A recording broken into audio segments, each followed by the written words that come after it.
Praise the Lord. Praise the Lord.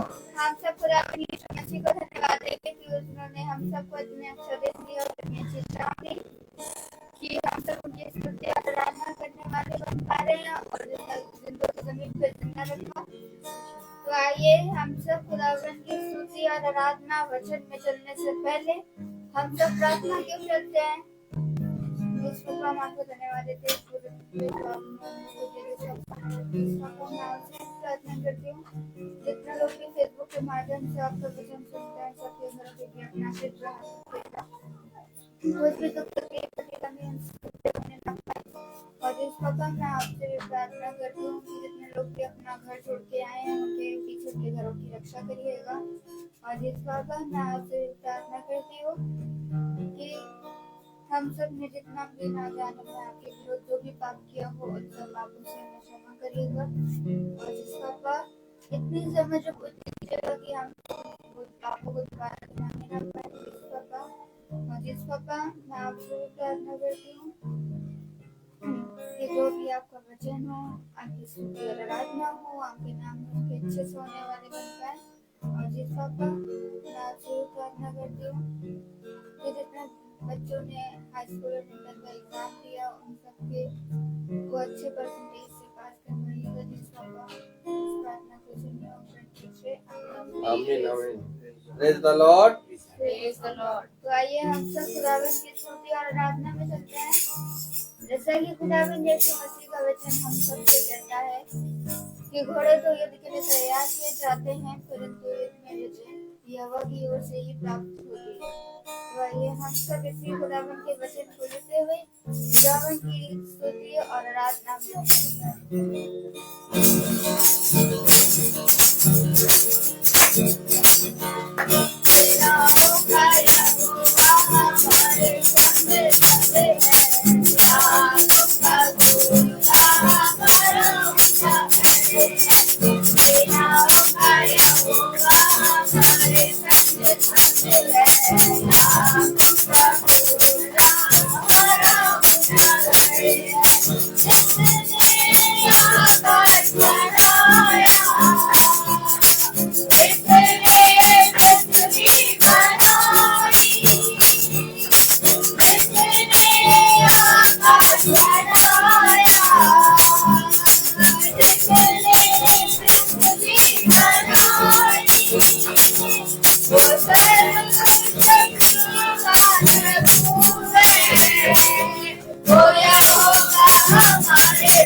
Praise the Praise the Lord. Lord. Praise the Lord. हम एक गीत और गाएंगे और गीत है ये दिन प्रभु ने जो हमको दिया इसमें आनंद लेंगे। Hallelujah. Praise the Lord. Praise the Lord.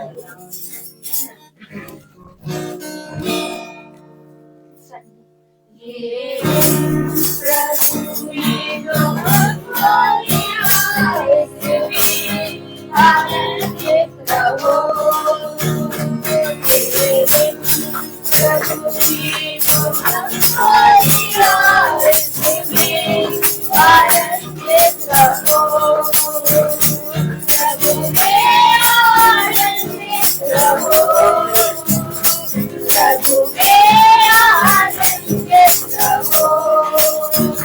प्रभु में आनंदित रहो। प्रभु में आनंदित रहो।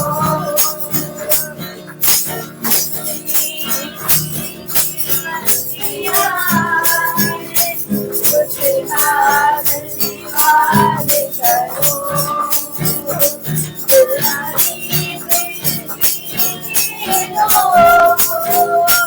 प्रभु का धन्यवाद करो। प्रभु का धन्यवाद करो। प्रभु का धन्यवाद करो। प्रभु का धन्यवाद करो। प्रभु का धन्यवाद करो।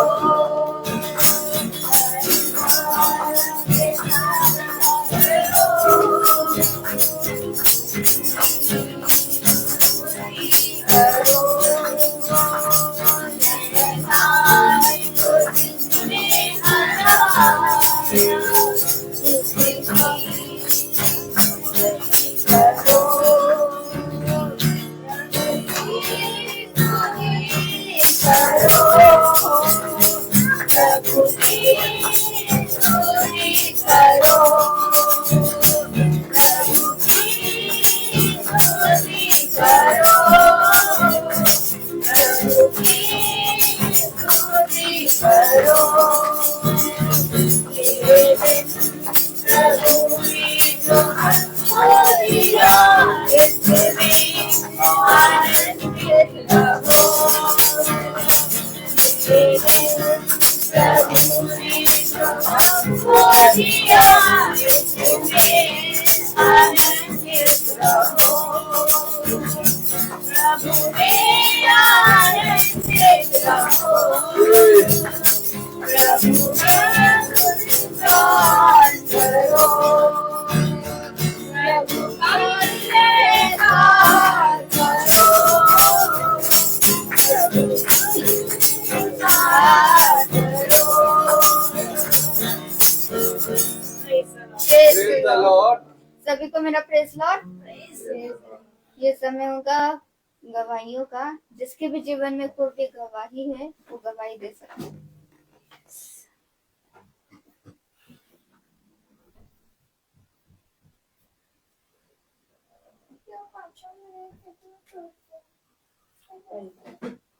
सभी को प्रेज द लॉर्ड।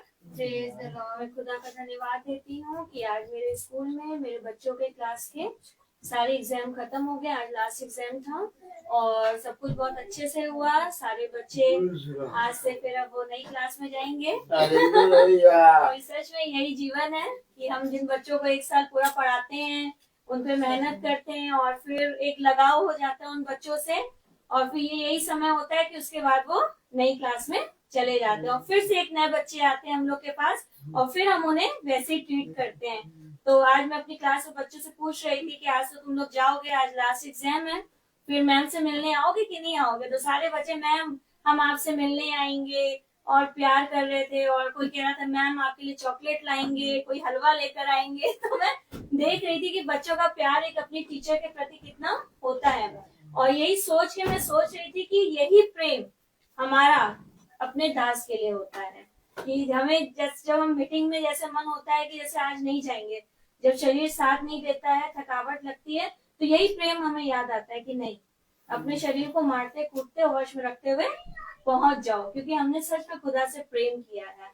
और मैं सच में खुदा का धन्यवाद देती हूँ कि हर एक बात में वो अपने वचन से हमें सिखाता और समझाता है। और मैं धन्यवाद देती हूँ कि हम लोग मीटिंग में आने वाले हो पाए, ये खुदा की योजना थी और हमारे सहायक हमको छोड़ के गए हैं यहाँ तक की। मैं इसके लिए भी खुदा का धन्यवाद देती हूँ। और सच में ये खुदा की योजना है कि जो चीजें हम सोच रहे हैं उसे खुदा पूरा कर रहा है और धीरे धीरे वो पूरा कर देगा पूरा, ऐसा मेरा विश्वास मेरा है। और मैं इसके लिए भी अपने खुदा का धन्यवाद देती हूँ।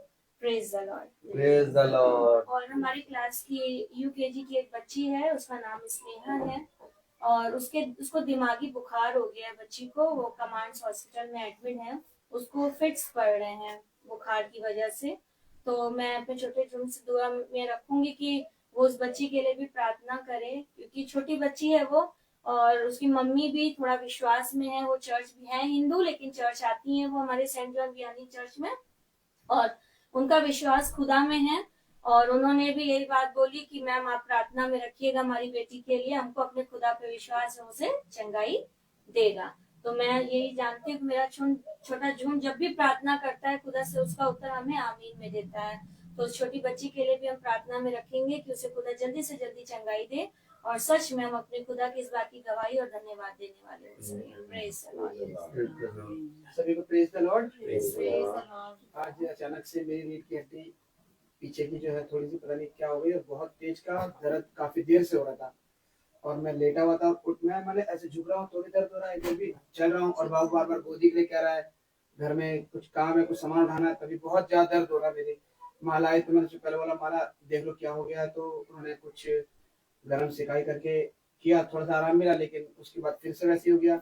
लेकिन मैं प्रभु को धन्यवाद दूंगा कि खुदा मुझे यहाँ तक लाने वाला होने पाया कि मैं अपने आप को जिस शरीर में जो दर्द दुख है वो इस वचन के द्वारा यहाँ पे चढ़ाऊं कि सचमुच खुदा मुझे उससे मुझे चंगाई दे। तो मैं इस बात के लिए खुदा को धन्यवाद दूंगा। मेरी बेटी का एग्जाम भी खत्म हो गया और वो दुआ में आई है। बेटी कभी आती है कभी नहीं आती है, लेकिन मेरा विश्वास है कि बेटी को हम लेकिन रोज कहते हैं, सुबह हम लोग सिखाते हैं तो हैं अपने बेटी को कि रोज पढ़ा करो बाइबल, रोज सुबह पढ़ा करो, रोज सुबह पढ़ा करो, शाम को प्रार्थना करके पढ़ा करो। मम्मी डांटती भी है, लेकिन मैं खुदा को धन्यवाद दूंगा कि मेरी बेटी को धीरे धीरे वो सिखा रहा है और चला रहा है कि मेरी बेटी अच्छे से वचन में आने पाए और अच्छे से वचन में बढ़ने पाए। Praise the Lord, praise the Lord.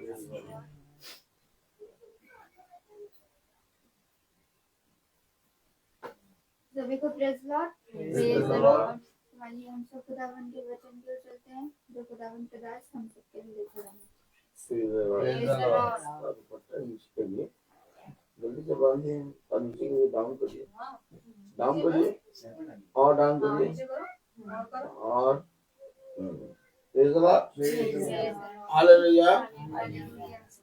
कितनी उत्तम बात पिता ने हम सब भाई बहनों को दिया कि हम पिता के पवित्र वचन को सुने, समझे, जाने और उसके वचन पे कान लगाएं।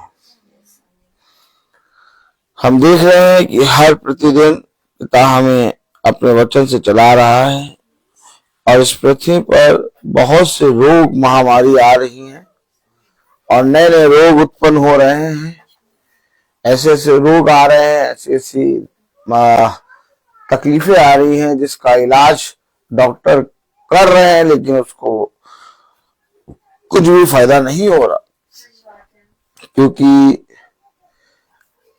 मेरे प्यारे भाई बहनों अब नई नई चीजें, नई नई बीमारियां, महामारियां इस पृथ्वी पर आएंगी और इसलिए पिता हमें समझाता है कि मेरे वचन के निकट बने रहो। हम उसके वचन के निकट क्यों आए? क्योंकि हमारा जो धन जो हम अपनी मेहनत से कमाते हैं, उस धन में इतनी सामर्थ नहीं है कि किसी मनुष्य को वो एक भी क्षण जीवित रखे। आपका सारा धन जितना भी आपने कमाया है वो सारा एक बार में लगा देंगे तो भी एक सांस नहीं खरीद पाएंगे। तो हमें जीवित खुदावन का वचन रखता है और वो जो आय हमें मिलती है उसमें पिता आशीष देता है। और तब जाके जो हम बाहर से खाने की सामग्री लाते हैं उसके अंदर से हर महामारी के कीटाणुओं को पिता साफ करके हमारे खत्तों में देता है।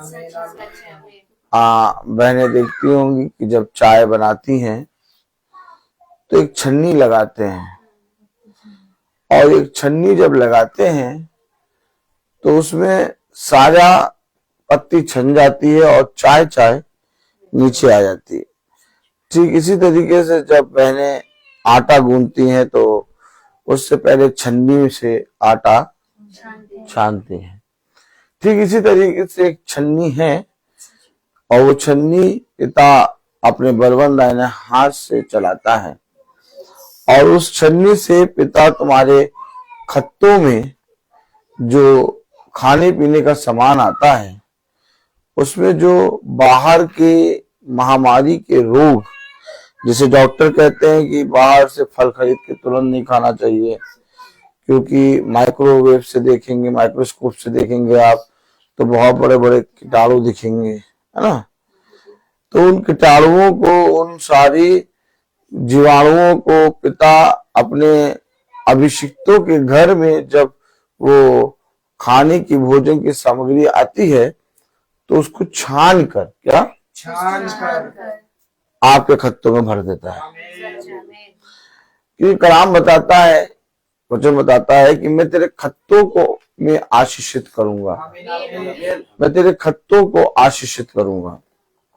हमेशा याद रखिए, आप अपने पैसे से जो खरीदते हैं वही सामग्री आपको फूड पॉइजन कर देती है, लेकिन हमारे शरीर में पिता बहुत आयत से उन जीवाणुओं को, उन महामारी के कीटाणुओं को छूने तक नहीं देता। Praise the Lord.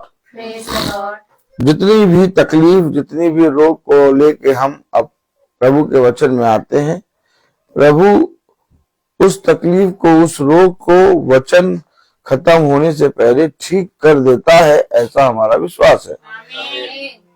तो पिता कहता है ये सारी महामारियां, ये सारे रोग, सारे दुष्ट आत्माएं मैं अपने बलवंत दाहिने हाथ से तुम्हारे जीवन से दूर कर दूंगा।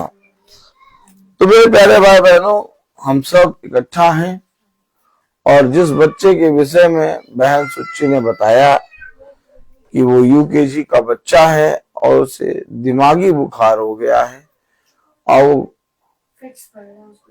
झटके आ रहे बुखार के कारण, उस बच्चे का नाम क्या है? स्नेहा। आइए हम प्रार्थना करेंगे उस बच्चे के लिए। धन्यवाद प्यारे खुदावन, आज के दिन इस समय के लिए हम आपको धन्यवाद देते हैं। आपने कहा कि इस झुंड में जो मेरा अभिषिक्त झुंड है, जो मेरा भाता हुआ झुंड है, उसमें जब तुम एक मन हो कि जो कुछ मांगोगे उसे मैं तुम्हारा स्वर्गीय पिता तुम्हारे मांगने से पहले पूरा कर दूंगा। और हम विश्वास करते हैं कि वो बेटी, क्या नाम है? स्नेहा को आपने चंगाई दे दी। वो इस समय जहां कहीं पर भी हॉस्पिटल में है, कैंट में, कमांड हॉस्पिटल में, उस बच्चे को जो दिमागी बुखार, जो फिट्स पड़ रहे हैं, वो सब ठीक हो चुके हैं, ऐसा मेरा विश्वास है। उसको जो मेडिसिन चढ़ती है उस मेडिसिन में तूने अपनी सामर्थ दे दी है, क्योंकि जब तक दवाई में पिता की सामर्थ ना आए तब तक दवाइयां काम नहीं करती। स्नेहा को समझ बुद्धि दे प्यारे प्रभु, उसके शरीर में नया बल दे और उसके शरीर से हर बुखार की और फिट्स पड़ने की आत्मा को दूर कर। खुदा यहीं से अपना बलवंत दाहिना हाथ बढ़ाकर उस बच्ची स्नेहा पे रख और उसको पूरी रीति से शिफा प्रदान कर। हमारे छोटे झुंड की तुझसे ये प्रार्थना है, और हम जानते हैं कि इससे पहले हम आपसे जो कुछ प्रार्थनाएं मांगी वो पूरा हो चुका है। इस प्रार्थना को हम आपके प्यारे नाम, पवित्र नाम यीशु मसीह के नाम से मांगते से सुनिए और ग्रहण कीजिए, आमीन। आइए हम वचन को आदर और महिमा देने के लिए अपने स्थानों पर खड़े होंगे और हम निकालेंगे इब्रानियों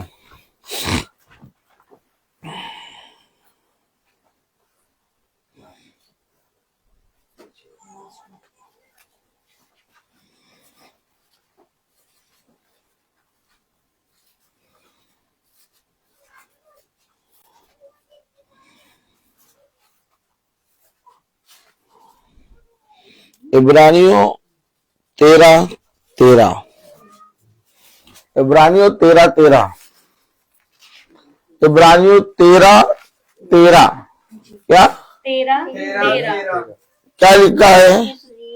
आइए हम सब एक साथ पढ़ेंगे। इसलिए आओ इसकी निंदा अपने ऊपर लिए हुए छावनी के बाहर उसके पास निकल चले। खुदा का वचन जो कि पवित्र है, इस पवित्र वचन को खुदा हम निकम्मों को समझने और उस पर चलने की साथ प्रदान करे, आमीन। हम सब अपने स्थानों पर बैठ जाएं। छावनी के बाहर निकल चले। क्या? क्यों मैं कहता हूं कि महासभा में, मीटिंगों में आप चला करें?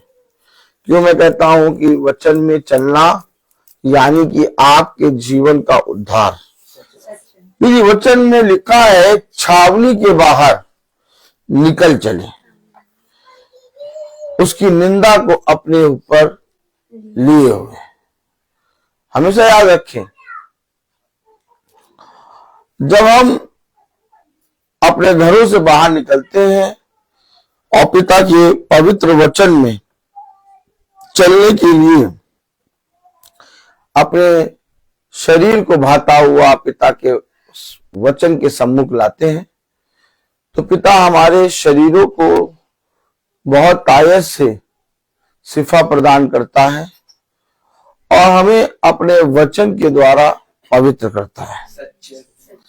कलाम में लिखा है, वचन में लिखा है इब्रानियों 13:12 में, इसी कारण यीशु ने भी लोगों को अपने ही लहू के द्वारा पवित्र करने के लिए फाटक के बाहर दुख उठाया।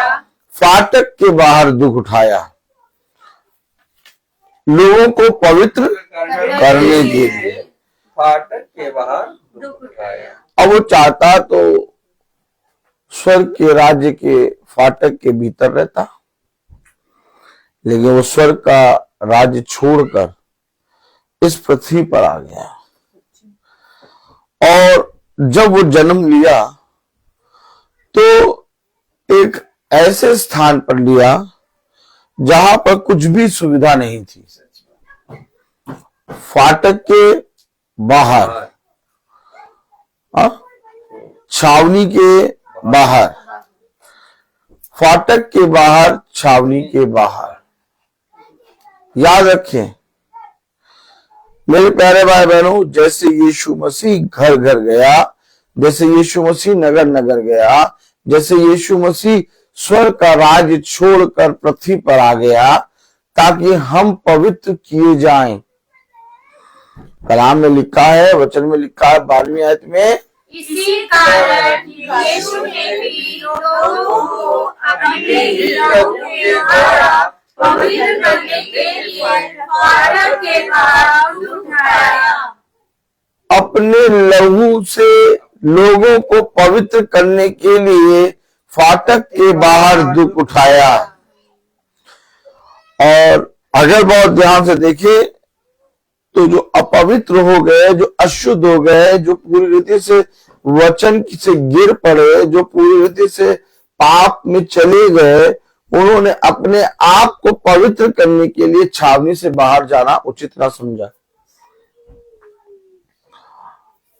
अपवित्र खुदा नहीं हुआ था, खुदा तो पवित्र है, अपवित्र हम हुए थे। लेकिन हमारी अशुद्धता को, हमारी अपवित्रता को पवित्र करने के लिए अपने लहू से फाटक के बाहर दुख उठाया। अर्थात स्वर्ग का राज्य छोड़कर इस पृथ्वी पर आकर उसने दुख उठाया। समझे? और अगर आज बहुत ध्यान से देखिए तो मनुष्य के पास प्रार्थना सभा में निकलने के लिए, वचन में बैठने के लिए, वचन को सुनने के लिए उसके पास समय नहीं है। वो अपने घर में, अपनी छावनी के भीतर है। अच्छा, अशुद्ध कौन था और अपवित्र कौन था? हम आप। लेकिन पिता हमारे और आपके अपवित्र और अशुद्धता को शुद्ध करने के लिए, अपने लहू से पवित्र करने के लिए स्वयं फाटक के बाहर आया और उसने दुख उठाया। अब जो जो प्रार्थना में बाहर निकलता है, हमेशा याद रखिए, जैसे आपने वचन में सुना कि खुदावन यीशु मसीह हमें बहुत सी बातों को बताता चला आ रहा है और हम इन बातों की गवाही देते हैं कि पहले जैसे हम थे अब वैसे नहीं है, क्योंकि जो वचन हमने सुना उस वचन के द्वारा हमारा भला हुआ, अर्थात हमारे जीवन से वो अपवित्र वस्तुएं दूर हो गई। हम धीरे धीरे शुद्धता में और पवित्रीकरण में बढ़ते चले गए। लेकिन जैसे जैसे हम वचन को सुनते हैं और अपने जीवन में बदलाव को देखते हैं, हमें ये भी चाहिए कि इसी वचन से पिता हमें बहुत से कामों के विषय में और एक सेवा के विषय में हमें पूरी रीति से प्रेरित करता है। लेकिन जब सेवा का काम आता है, जब वचन में चलने का काम आता है, जब अपने घरों को छोड़ के बाहर निकलने का काम आता है, तो हम कहते नहीं, हम यहीं पर खड़े खड़े या यहीं बैठे बैठे या अपने घरों में ही बैठे बैठे पिता के वचन को सुन लेंगे और यहीं पर हम अपने पिता के द्वारा उस उत्तम फल को जो पिता ने हर एक मनुष्य जाति के लिए रखा है खो देते हैं। क्या नहीं चाहिए था कि जैसे तुमने मुझसे बहुत सी बातें सीखी, वैसे ही तुम भी मेरे वचन में चलना सीखते हैं। लेकिन अगर आप देखें तो मेरे प्यारे भाई बहनों, लोग चलने के विषय में शांत हो जाते हैं। वो धनी व्यक्ति आ गया यीशु मसीह के पास और यीशु मसीह की सारी बातों को वो बचपन से मानता आया है। यानी वो प्रार्थना में रहता था और वो बाइबल भी पढ़ता था। ताली नहीं बजाएंगे? आपने बहुत से ऐसे भाई बहनों को देखा होगा जो प्रार्थना में रहते हैं और बाइबल भी पढ़ते हैं और सुबह शाम वो बाइबल पढ़ते हैं और पिता की आज्ञाओं को मानकर उस पर चलते भी हैं। लेकिन वो अपने घरों से निकलना और यीशु मसीह के वचन में जो सेवा उन्हें मिलती है उसका इनकार कर देते हैं। यीशु मसीह ने क्या कहा था उस धनी व्यक्ति से? जैसे यीशु मसीह फाटक के बाहर निकल के दुख उठा रहा है और जैसे पिता के लोग छावनी से बाहर निकलकर उसकी निंदा अपने ऊपर लेते हैं, यीशु मसीह ने यही तो कहा उस व्यक्ति से, मेरे पीछे हो ले। अब यीशु मसीह के पीछे होने के लिए उसको घर से निकलना हो, रोज प्रतिदिन निकलना होगा, उसे जाना होगा, उसे महासभा में बैठना होगा, उसे वचन को सुनना होगा, क्योंकि वो बहुत धनी था। यानी उसके पास समय नहीं था, वो बहुत से कामों में व्यस्त था। उसे मालूम था कि सुबह का समय मेरे यहाँ जाने का होता है और दिन का समय मेरे यहाँ जाने का होता है और शाम के समय में तो मैं एकदम किसी से मिल ही नहीं सकता क्योंकि मेरा समय पूरा बटा हुआ है। तो मैं यीशु मसीह के पीछे कब चलूंगा?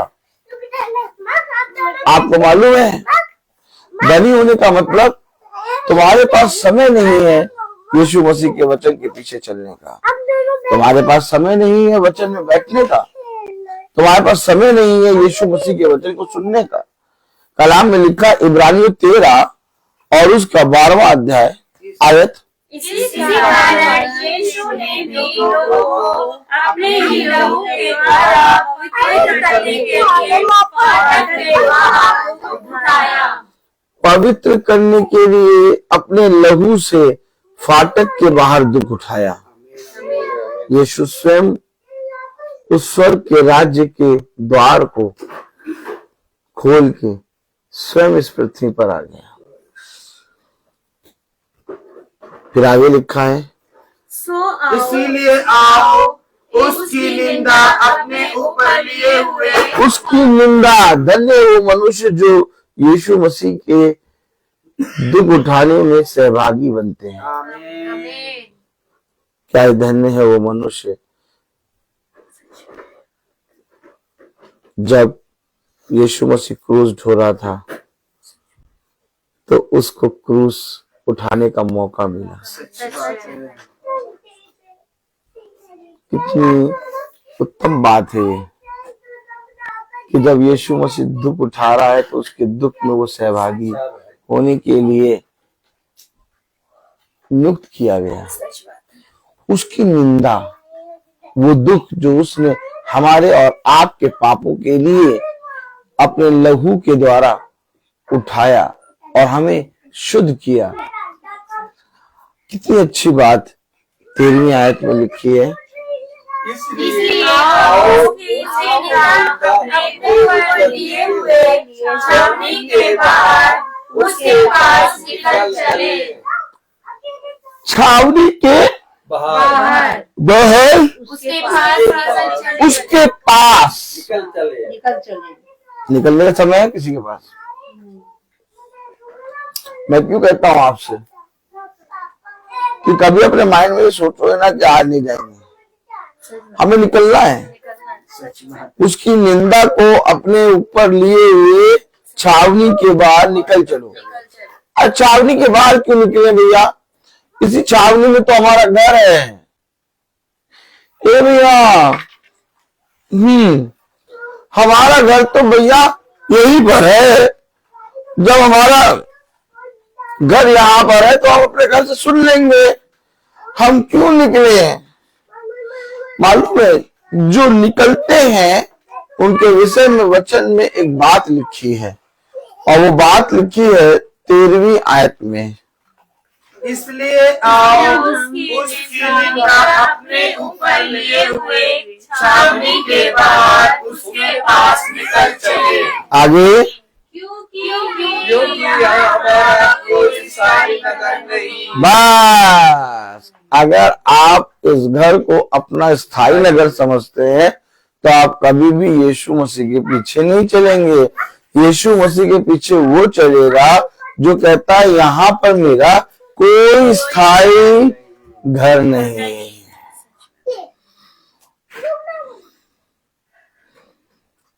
संगमरमर का पत्थर लिया और गए और उस पे कहे भैया ये नाम लिख दो। क्या लिख दो? ताली बजाओ। तो पता चला संगमरमर के पत्थर पे सारे लोगों का नाम लिख दिया और लिखवाने के बाद उसको अपने घर में नेम प्लेट के तौर पे लगा दिया और जैसे ही मरे नाम तो वही लिखा रहा, सबसे पहले घर छोड़ा। सच बात है। और घर से निकलते सारे साफ ऐसे करेंगे, घर की धुलाई ऐसे करेंगे जैसे पता नहीं कितना बड़ा पाप था घर में। ताली बजाइए।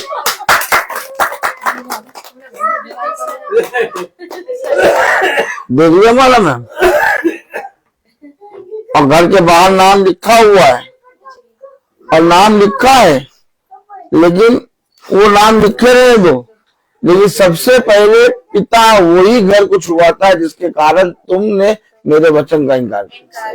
लोग अपने घरों में बने पत्थरों से बने हुए घरों में रहने के कारण, अपने आराम और सुख के कारण यीशु मसीह के वचन में चलना छोड़ देते हैं। लेकिन जो कहता है कि मेरा यहाँ पर कोई चीर स्थान है ही नहीं, भाई मैं यहाँ का हूं ही नहीं, वो रोज निकलता है। बात समझे, बात समझे। हम वचन में क्यों चल रहे हैं और हम वचन में क्यों निकल रहे हैं? हम आखिर वचन के प्रभु के महासभा में क्यों बैठ जाते हैं? क्योंकि हमें मालूम है कि हमारा घर यहाँ नहीं है। हमारे लिए एक स्थान पिता की ओर से नियुक्त किया गया है और वो स्थान जो नियुक्त किया गया है, हमें किसी भी हाल में उस स्थान में पहुंचना है, और वो स्थान है प्रार्थना का। कलाम बता रहा 14वीं आयत में, क्योंकि यहाँ हमारा कोई स्थायी नगर नहीं है, वरन हम एक आने वाले नगर की खोज में हैं। हम खोज में हैं आने वाले नगर की, क्योंकि एक नगर हमारे लिए ऐसा तैयार किया गया है जहां ना दांत पिसना होगा, ना रोना होगा, ना हो जाते हैं मृत्यु होगी, ना रोग होगा, ना कोई किसी की पत्नी होगी, ताली नहीं जाएंगे, ना कोई किसी का पति होगा, सब भाई बहन होंगे, वहां पर केवल आनंद ही आनंद होगा, क्योंकि हमें एक ऐसे नगर की खोज करना है। हमारे लिए एक नगर तैयार है, अर्थात हमारे लिए पिता ने कहा तुम्हारे लिए स्वर्ग का राज्य एक नगर की तरह होगा जिसमें तुम वास करोगे। अब अगर हम इस पृथ्वी के बने हुए और इस पृथ्वी पर बने हुए घरों में आनंदित है, तो फिर हमें फिर उस नगर की खोज करने की कोई आवश्यकता नहीं। लेकिन जो जानता है कि ये घर, ये पृथ्वी की चीजें मुझे सेकंडों में छोड़नी होंगी और एक ऐसा स्थान जहां पर मुझे हमेशा रहना है, वो स्वर्ग का राज्य है, मुझे उसकी खोज करनी है। तब कलाम में लिखा है सबसे पहले स्वर्ग के राज्य की खोज कर। वो नगर कैसा है?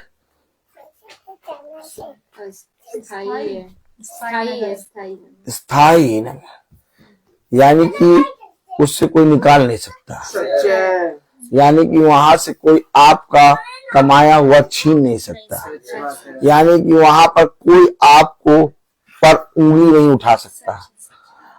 अब आप बताइए, एक स्थायी घर प्राप्त करने के लिए जहां पर ऑलरेडी रजिस्ट्री आपके नाम हो गई, तो फिर कोई भी जना उस रजिस्ट्री को मिटा नहीं सकता, और वो 30 साल के लिए, 60 साल के लिए या 90 साल के लिए नहीं होगी। वो रजिस्ट्री आपकी होगी अनंत जीवन के लिए, आमीन। जहां से आपका नाम कभी कटेगा नहीं। सच बात है। आपके अपने बच्चे, ताली बजाओ, जहां पर आपने नाम लिखवाया था रजिस्ट्री में, आपके अपने ही बच्चे जाके पहले, सबसे पहले वो रजिस्ट्री से आपका नाम मिटवाएंगे। सच बात है। ताली बजाइए, और कहेंगे ये नाम हटाओ, हमारा नाम डालो। हमेशा याद रखिए, एक ऐसा सच जिसे जानते हुए भी सब अनजाने में जीते हैं, लेकिन जब मसीह हमें अपनी छावनी से बाहर निकालता है, तो हमें पिता एक नई योजना और एक नए नगर की ओर चलाता है। जब मिस्रियों को के देश से इजरायलियों को बाहर निकाला, तो पिता ने उनसे वाचा बांधी कि मैं तुम्हें एक नया नगर दूंगा, एक नया देश दूंगा जिसमें दूध की धाराएं बहेंगी।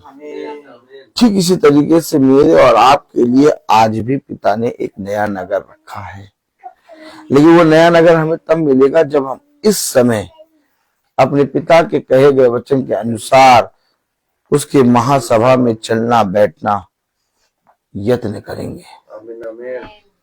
नहीं करते हम यत्न, हम अपने जीवन में यत्न नहीं करना चाहते, हम अपने जीवन में अपने घरों को छोड़ के निकलना नहीं चाहते। अगर हर एक जना अपने घरों को छोड़ के हर शाम पिता की महासभा के लिए निकले, तो कितने लोग हो जाएंगे और पिता का काम कितना आनंद से हर जगह पहुंचेगा। लेकिन लोगों ने क्या किया? लोगों ने कहा नहीं, निकलो नहीं, वहां जाने से, निकलने से, वचन अपने घर से निकलने से बहुत अच्छा ये है घर में बैठ के सच बात है। फैमिली प्रेयर करो। सही। कौन सी? फैमिली प्रेयर करो। हाँ, छावनी के अंदर ही जब सब कुछ मिल रहा है तो छावनी के बाहर जाने से क्या फायदा? सच बात है। और वो तो यीशु मसीह है, उसको फाटक के अंदर कुछ मिला नहीं तो वो फाटक के बाहर गया। क्यों? हैं? वो फाटक के बाहर अपने लहू से पवित्र हमें करने के लिए, दुख उठाने के लिए फाटक के बाहर आ गया।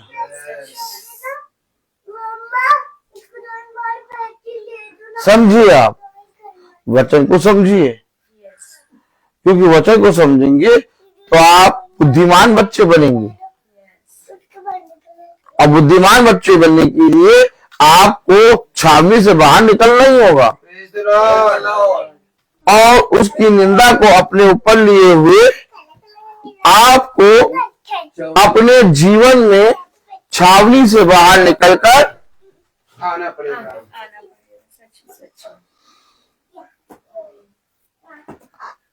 आप हमेशा समझ लीजिए, आज लोग याजक के ऊपर सब कुछ ढाल देते हैं। याजक नहीं निकलते, फादर नहीं निकलते, पास्टर नहीं आते हमारे घर। हम चाहते तो है भैया, हाँ देखो, हम चाहते तो है भैया हमारे घर भी प्रार्थना हो। हम तो चाहते हैं कि हाँ हमारे घर में भी भैया प्रभु का वचन को लेके आए। नहीं क्या करे, फादर ही नहीं आते, पास्टर ही नहीं आते। ऐसा कह के वे अपने परिश्रम से बचते हैं। कहते उद्धार लेने के नाम पर तो तुम नहीं कहते फादर नहीं आते, पास्टर नहीं आते। उद्धार तो के लिए तो कहोगे नहीं, हमारा उद्धार है, हमारा उद्धार है। ताली नहीं मिलेगी। सारी बातों को समझने के लिए, बूझने के लिए तुम्हारे पास बुद्धि और समझ है, लेकिन तुम्हारे पास मेरे वचन में चलने के लिए बुद्धि नहीं है। क्या तुम्हें नहीं मालूम था कि तुम्हारे नगर में बहुत सालों से एक महासभा चल रही थी, तुम्हारे नजरों के सामने चलती थी, तुम उसकी निंदा करते थे और तुम उसके विरोध में बातें करते थे, परंतु तुमने उस पर कभी जाना ना चाहा। यही बात तो पिता ने कहा, क्या तुम्हें नहीं मालूम था कि तुम्हारे बीच में उद्धार करता आया था, परंतु तुमने उसके सामने अपने पापों से पश्चाताप करके उसकी ना सुनी, और आज जब उसको तुमने मार दिया था तुम कह रहे हो कि हम उद्धार पाना चाहते हैं। तुम बताओ, क्या तुम्हारी छुड़ौती के लिए मैंने अपने पुत्र को ना भेजा, परंतु तुमने अपने छुड़ौती का इनकार कर दिया और अपने छुड़ाने वाले को ही क्रूस पर चढ़ा दिया। ठीक इसी तरीके से आज भी होगा। अब जो छावनी से बाहर निकलेगा, और छावनी से बाहर वो ही निकलेगा जिसको ये बात मालूम है, इब्रानियों 13:14 में, क्योंकि यहाँ हमारा कोई जब आपको ये मालूम हो जाएगा कि आपका कोई स्थायी नगर है ही नहीं, जिस घर में आप रह रहे हैं उसी घर से सबसे पहले आप निकाले जाएंगे। तो आपको जब ये बात मालूम हो जाएगी तो आप अपने स्थायी नगर की खोज करेंगे। भाई अगर मेरे को मालूम है कि ये मेरा घर है तो मैं यहीं बसा रहूंगा, लेकिन जब मुझे मालूम होगा कि ये मेरा कोई स्थायी नगर नहीं है तो मैं स्थायी नगर वाला देश या घर ढूंढूंगा जहां मैं स्थायी रहूं, तो उसको खोजने के लिए मैं निकलूंगा। और आज हम लोग अपने उद्धार को प्राप्त करने के लिए घर घर जा रहे हैं और वचन में बैठ रहे हैं। हम लोग का जो चलना है, वचन को सुनना है, वो इसलिए क्योंकि हम पापी हैं। आज भी मीटिंग कर रहे हैं, लेकिन मीटिंग करते हुए भी मैं बोल रहा हूं, मैं आप सबसे बड़ा पापी मैं, और इस पूरे संसार में यदि कोई पापी है तो वो सबसे बड़ा पापी मैं।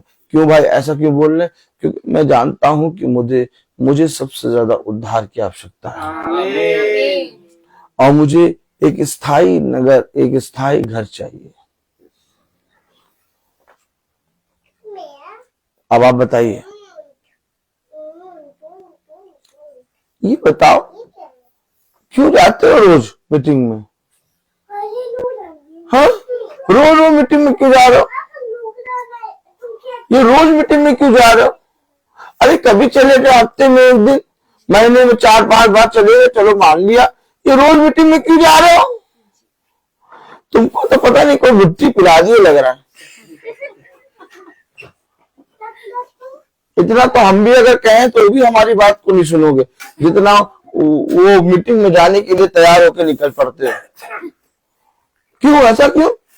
क्योंकि इनको मालूम हो गया है यहाँ कोई स्थायी घर नहीं है, ये स्थायी घर को खोजने के लिए निकल रहा है। और वो कह रहे पता नहीं क्यों जा रहे भैया, पता नहीं कौन सी गुट्टी पिला दी है? अरे हम तुम्हारी पत्नी है? हम तुम्हारे पति हैं है? बताओ, तुम अपनी पत्नी को छोड़ के सबसे पहले मीटिंग में भागते हो। अरे तुम अपने पति को छोड़ के सबसे पहले मीटिंग में भागती हो। ऐसा क्या रखा है उसमें? हाँ देखो, ऐसा ऐसा ऐसा ऐसा क्या रखा है उसमें? ऐसा क्या रखा है इसमें? ये बस ये बात समझ नहीं, वे समझ ही नहीं पा रहे, वे समझ ही नहीं पा रहे हैं कि ऐसा उसमें क्या मिल गया या उसने ऐसा क्या कह दिया। सच में उसके बगल में तो खड़े होने वाला नहीं, अच्छे खासे आदमी को देखा दे। सच में देखो, आज तो खड़े हो गए उसके बगल में, कल से दिख रहा नहीं उसके बगल में। तुम किसी भी पेक्कड़ के सामने बगल में बैठ जाओ, गाली देने वाले के बगल में बैठो, चुगली करने वाले के बगल में बैठो, और साथ पापियों के बीच में बैठो, वो बहुत बढ़िया। कभी भी तुमको आगे कहेंगे इसके बगल में ना बैठना, बल्कि कहेंगे आओ बैठो, अब तुमने संगति सही करी है। लेकिन जहां तुमको देखेंगे बदर रोहित के बगल में खड़ा, अरे कहाँ तुम खड़े हो गए, वहां कहाँ चले गए तुम? और उससे पूछो जो बोल रहा है कि क्यों वहां चले गए, क्या वो ड्रिंक करते हैं? नहीं ड्रिंक नहीं। क्या गाली देता? नहीं। क्या अपने किसी काम में क्या लापरवाही करता? नहीं।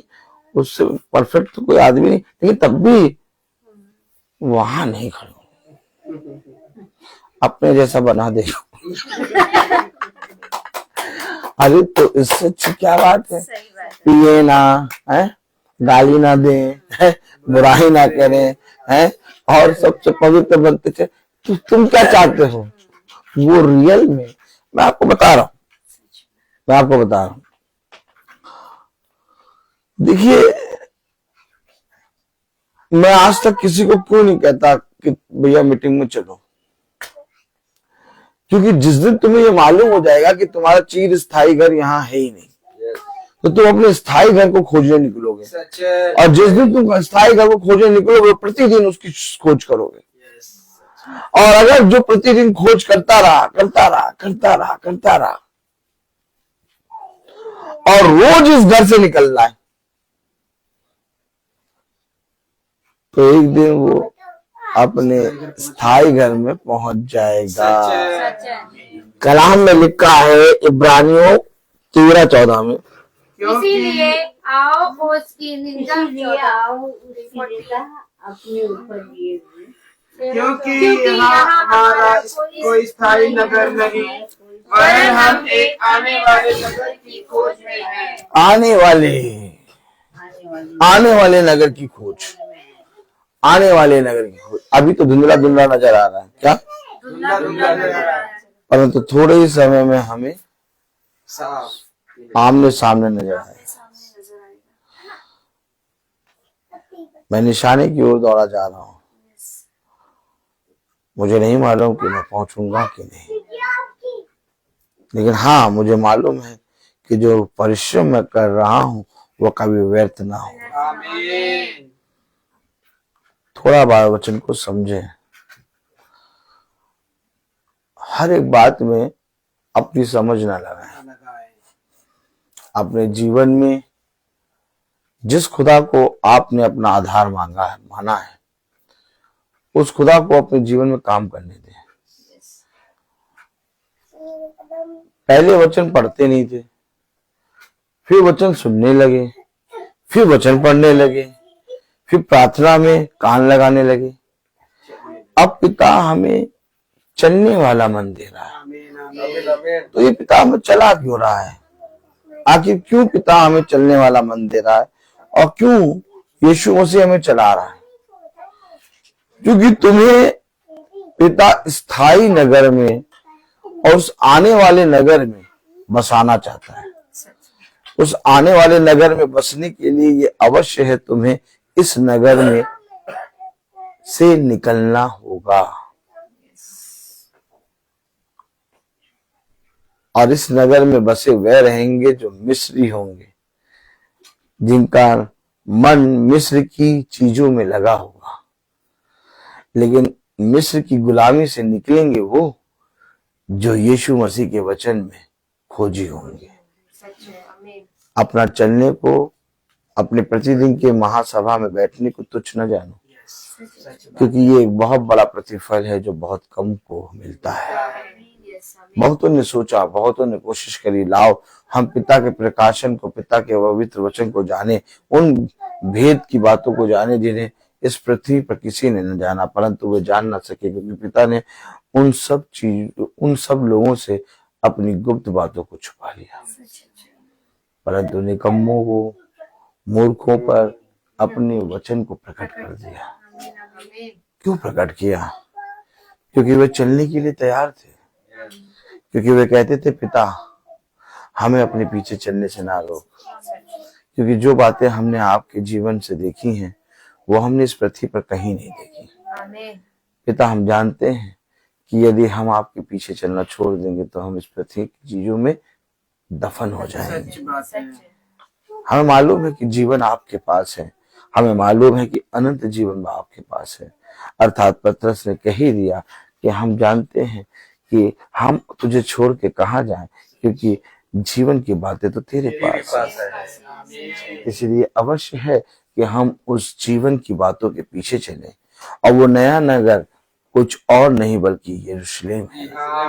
एक नया नगर, नया यरूशलेम। मैं तुम्हारे लिए एक नया यरूशलेम बनाऊंगा, और वो नया यरूशलेम कुछ और नहीं बल्कि प्रभु का वचन है, जिसमें मेरे प्यारे भाई बहनों अब वो मृत्यु के वृक्ष का पेड़ नहीं होगा, अब केवल जीवन के वृक्ष का फल होगा, और उसे हम सब खाएंगे और वहां पर पिता की महिमा करेंगे। हमेशा याद रखिए, आपको पिता केवल इस पृथ्वी पर की उत्तम उत्तम वस्तुएं नहीं देगा, बल्कि आपको पिता स्वर्ग की वो उत्तम वस्तुएं देगा जिसके विषय में लोग जानते भी नहीं। आपको मालूम है, आपने अगर किसी मनुष्य के लिए कुछ अच्छा करा तो वो मनुष्य आपको क्या दे सकता है? धन्यवाद देगा, या तो बहुत शायद से कुछ छोटी मोटा उपहार दे देगा। परंतु यदि आपने स्वर्गीय पिता के विषय में एक भी कदम बढ़ाया तो वो आपको क्या ना देगा। उसने कहा, जिसने मेरे वचन को सुनने के लिए, मेरे वचन में चलने के लिए एक कदम भी बढ़ाया, मैं उसके लिए 100 गुना आशीष दूंगा। आमीन आमीन। मेरे प्यारे भाई बहनों, आप मनुष्य पिता के पवित्र वचन को ना समझा। वो इसलिए नहीं समझा क्योंकि उसने अपना चिर स्थायी नगर, अपने घर को मान लिया। लेकिन जिसने ये बात जान ली कि हमारा यहाँ पर कोई चिर स्थायी नगर है ही नहीं, अर्थात हमें एक नए स्थायी नगर की खोज करनी है, जैसा कलाम में लिखा 14वीं आयत, क्योंकि यहाँ हमारा कोई स्थायी नगर नहीं, वरना हम एक आने वाले नगर की खोज में हैं। आमीन। अब जो खोज में है, धन्य है वे जो यहोवा के वचन के खोजी हैं, क्योंकि वे यहोवा के दर्शन को देखेंगे। भैया हम भी बहुत कराना चाहते हैं हमारे घर में मीटिंग में। हाँ देखिए, तो क्यों नहीं करा पा रहे मीटिंग? पता है, क्योंकि वे निंदा से जो यीशु मसीह के नाम के कारण उन पर होगी डरते हैं। सच बात है। वो कहेंगे, अरे अगर इस प्रार्थना सभा में हमारा घर भी दिख गया तो सब हमें भी कहने लगेंगे, भैया तुम भी उनके साथ हो लिए। सच बात है। लोग आपको ये नहीं कहेंगे कि तुम यीशु मसीह के वचन में चलते हो, यीशु मसीह के वचन को पढ़ते हो, अरे तुम उनके साथ चलते हो ना, ये कहेंगे सच बात। तुम उनके साथ रहते हो। यस। अरे तो वो कहते क्या है? वो तो यीशु मसीह का वचन कहते हैं। लोगों ने यही बात ये एक आत्मा है। जब यीशु मसीह इस पृथ्वी पर आया तो लोगों ने यीशु मसीह को क्या कहा कि ये तो बड़ाई का पुत्र है, इसकी बहनें तो हमारे बीच में इनकी है, इसके भाई तो हमारे बीच में रहते हैं। लोगों ने वो जो बोल रहा था वचन, उसकी ओर कान नहीं लगाया कि वो जो बोल रहा है वो स्वर्ग की बातें बोल रहा है, हमें इस वचन के पीछे होना है। लोगों ने उसकी देह को पकड़ा और कहा कि ये तो वही है बड़ाई का पुत्र।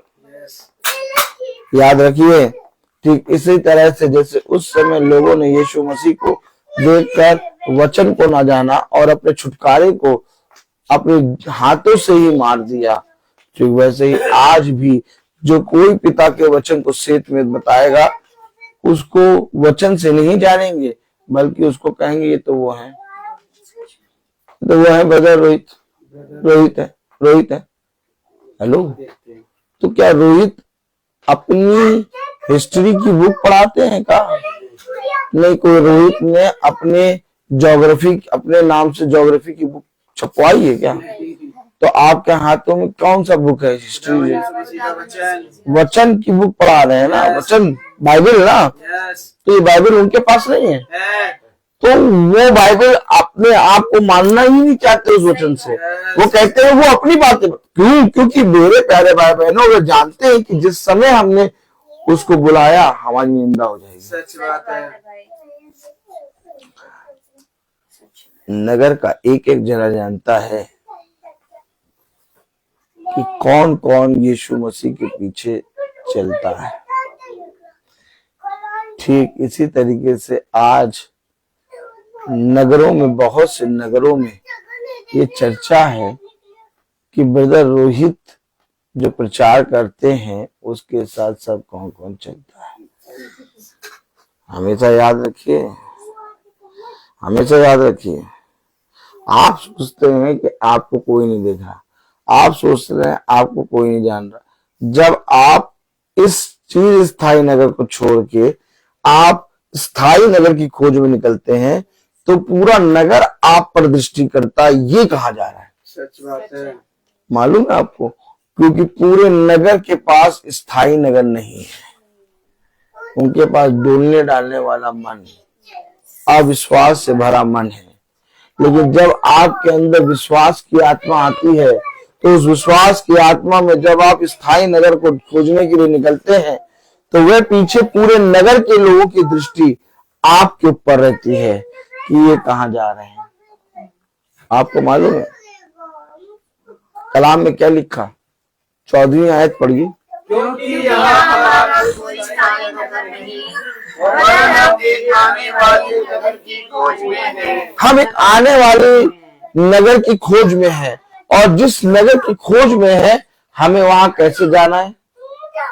15वीं आयत।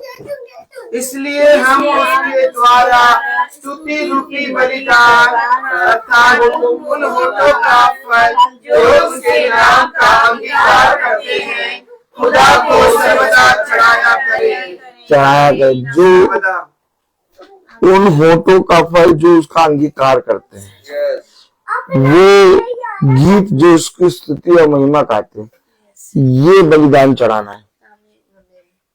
चढ़ाना क्या है? चढ़ाना क्या है? वो होठ जो उसका अंगीकार करते हैं, वो मन जो उसकी स्तुति और महिमा का गीत गाए। आप क्या लेके बैठते हैं प्रार्थना सभा में? जब प्रार्थना सभा होती है तो कहीं पर अगरबत्ती वगैरह लगाते हैं? नहीं। क्यों? अरे प्रार्थना कहीं पर भी होती है तो देखिए पहले मोमबत्ती जला देते हैं उस घर के लोग। देखा नहीं आपने? आप लोग सीखते नहीं है, सीखा कभी रहे।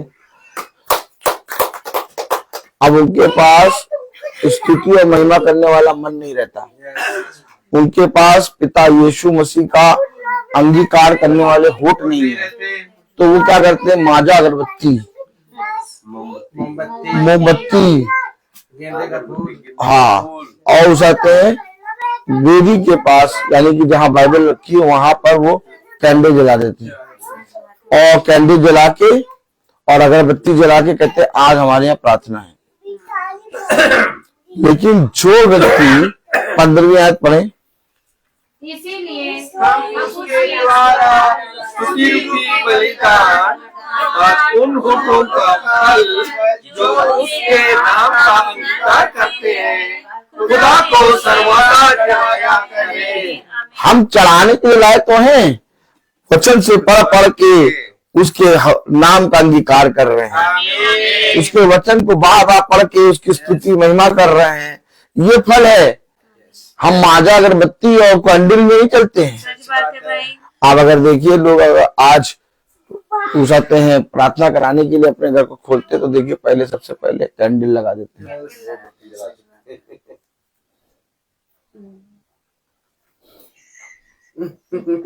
है कैंडल लगा देते हैं, अगरबत्ती जला देते हैं और कहते हैं अब हमारे घर में प्रार्थना होगी।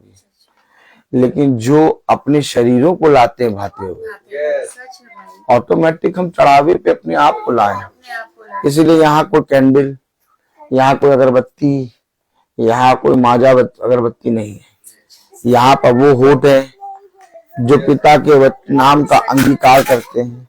यहाँ पर वो होठ है जो उसकी स्तुति और बलिदान का गायन करते हैं, महिमा करते हैं। हमेशा याद रखें, हम सब भाई बहनों पर पिता ने अपने आत्मा का ऐसा सामर्थ्य दिया है कि हम इस पृथ्वी पर की बातों को ग्रहण करना ही नहीं जानते, क्योंकि हमें इस पृथ्वी की बातों से मतलब नहीं है।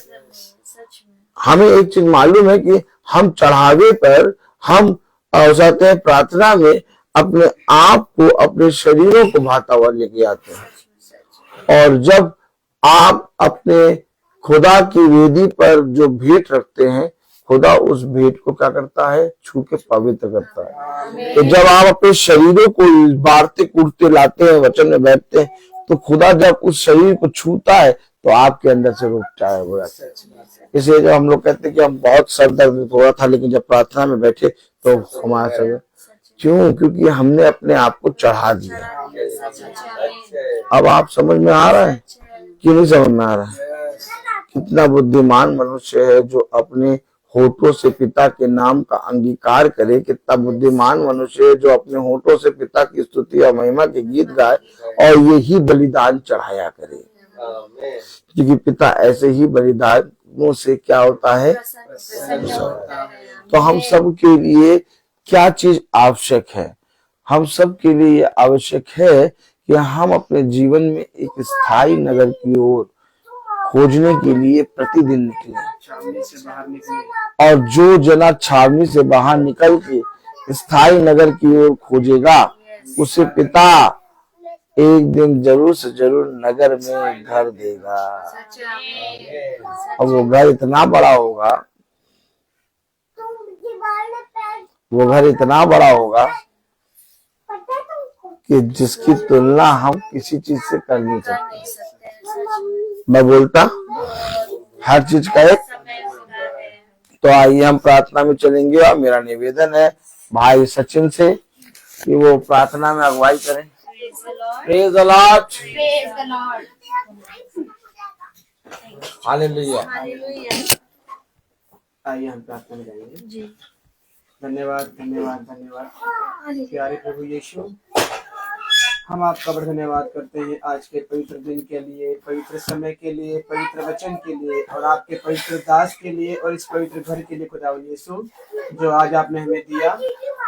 धन्यवाद देते हैं खुदावन यीशु कि आप हम पूरे इस छोटे झुंड को जो अपने घरों को छोड़कर आप सही सलामत यहाँ तक लेके आने वाले होने पाए खुदावन यीशु। धन्यवाद देते हैं खुदावन यीशु इस पवित्र वचन के। खुदावन यीशु आपने हमें आज के वचन में एक बात और सिखाई खुदावन यीशु कि हमें अपनी छावनी पे नहीं बल्कि अपनी छावनी से बाहर निकलना है। हमें एक ऐसे स्थायी नगर की खोज में निकलना है जो खुदावन यीशु ने हमारे लिए तैयार किया है। सच बात है खुदावन यीशु, हम तो वही भटके हुए और निकम्मे लोग थे जो अपने घरों में दुपक के बैठे हुए थे और आपके वचन को सिर्फ सेद के रखे हुए थे खुदावन यीशु, और सिर्फ आपके नाम की कुछ नहीं बल्कि आपके नाम को नीचा कर रहे थे खुदावन यीशु और पाप में गिर रहे थे खुदावन यीशु। लेकिन खुदावन यीशु आपने हमें यहाँ लाकर खड़ा किया और आपने हमें सिखाया अपने वचन के द्वारा खुदावन यीशु कि किस प्रकार से अपने होठों से आपके नाम का अंगीकार करने पाए खुदावन यीशु। खुदावन यीशु हम आपके नाम की स्तुति और महिमा गाने पाए खुदावन यीशु, और किस प्रकार से उस स्थायी स्थान को खोजने वाले होने पाए खुदावन यीशु। विनती और प्रार्थनाएं मांगते खुदावन यीशु आज के पवित्र वचन के द्वारा जो कुछ हमने सीखा है खुदावन यीशु ये हमारे जीवन में 100 गुना फल लाने वाला होने पाए खुदावन यीशु।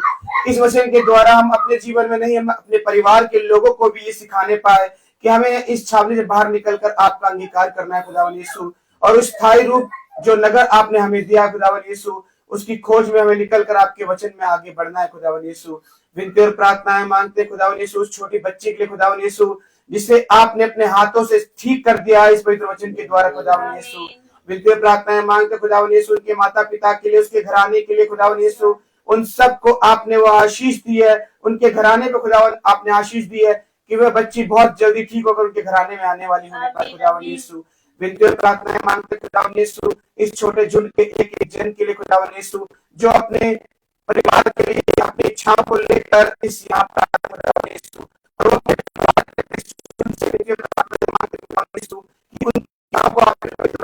पूरा कर दिया खुदावन यीशु, उनके जिससे आप हमारी संगति बनाते खुदावन यीशु उसके द्वारा आपने कर दिया खुदावन यीशु। विनती और प्रार्थना करना घर के पीछे खुदावन यीशु कि मैं सही सलामत अपने घर पहुंच सकूं, कि मैं अपने कार्य खुदावन यीशु से पूरा कर वापस आने वाला होने पाऊं खुदावन यीशु। इन सब बातों को खुदावन यीशु आपके सब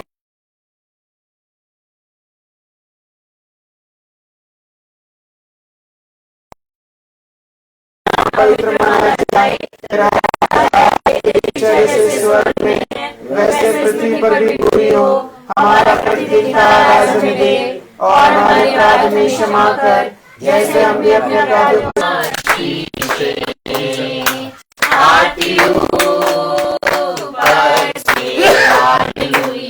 धन्यवाद धन्यवाद धन्यवाद।